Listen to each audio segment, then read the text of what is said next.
активизам за борба против насилството врз жената. Тоа е интернационална кампања. Во склоп на оваа кампања невладините организации, државните институции, па дури и поединци организираат секакви акции за креирање на свеста на населението за цел овој општествен проблем да стане повиден. Колку е свеста крената пред се кај жената, дали пријавува насилство? Посебно кај руралната жена или па во некои семејства кои што се потрадиционални? Имаме зголемен број на пријави, генерално од сите националности. Најверојатно поради тоа што се зголемува свеста, не дека насилството претходно не постоело, меѓутоа со зголемување на свеста се охрабруваат жените да го пријавуваат насилството кое што го трпеле долги години. И имаме голем број на повици, отприлика 1000 во просек годишно се јавуваат на нашата национална SOS линија за да го пријават насилството кое што го трпеле. Спомнавте дека тоа е невладин сектор, да. Не сте под капа на Министерството за социјала. Не, ние сме невладина организација.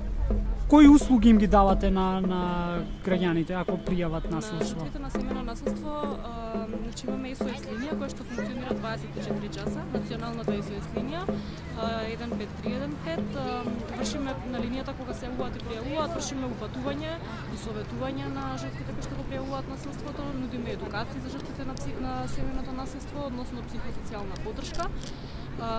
Имаме интервентно згрижување. Во нашиот кризен центар се згрижуваат жртви од 24 до 48 часа. Тоа се ситуации каде што, например, ноќе на вечер се случува некоја ситуација, па не може жртвата да се смести во државните институции, оди кај нас, па потоа ја препраќаме, да, и секако услугите на бесплатна правна помош која што ги обезбедува правникот од нашата организација, за да им помогне на жртвите, нели.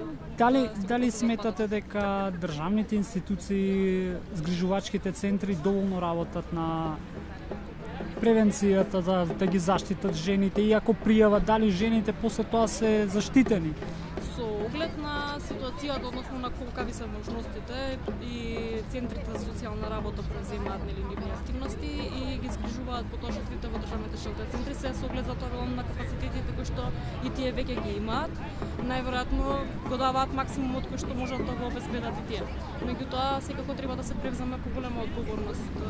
Не зборам за сите општо, значи целото општество дека треба да превземе поголема одговорност околу овој проблем затоа што е навистина во големи размери. Например, што треба да се превземе?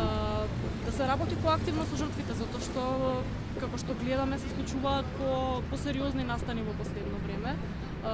Да се превземаат одговорности од кога жртвата ќе пријави, да се заштити добро, потоа да се работи со жртвата за да може да го помине целиот тој процес.